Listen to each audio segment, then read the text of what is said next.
তো শালা কারেন্ট চলে গেলে এত কষ্ট লাগে না, যতটা কষ্ট লাগে ওয়াইফাই চলে গেলে। আসিফ হটস্পট দে তো। ওই শালা, আমার টাকা দিয়ে নেট কিনে আমি তোমাকে হটস্পট দেবো নাকি? ভাইয়া, আমার ওয়াইফাই নেটটা শেষ হয়ে গেছে, আপনার ওয়াইফাইটা কি দেয়া যাবে? আমার লাইফে 200 জন মানুষ আছে, রান্না না দেখতে পারলে হারিয়ে যাবে। হইছে, তোর একটা ডিম ভাইস দিয়ে কড়া পুড়ি ফেলছিস, আবার বলছিস 200 জন লাইভে আছে। দাঁড়া সর। দেখুন গাইস, ভাইয়া আমাকে বকলো। এইসব বাদ দে, পাসওয়ার্ডটা দে। শালা 50 টাকা দিয়ে নেট কিনিছি আমি, দিতে পারবো না, সর। বাবা, তোমাদের ওয়াইফাইয়ের নাম ফ্রি ওয়াইফাই না? হ্যাঁ।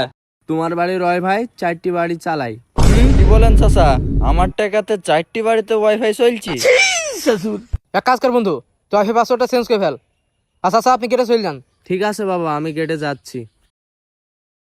পাসওয়ার্ড চেঞ্জ করেছিস হ্যাঁ, তুই? চেঞ্জ করে ফেলছি। কাউকে যেন দিবি নি, আশেপাশে চত্বরটা হয়ে গেছে, এই জন্য আমার নেটটা ছিল না।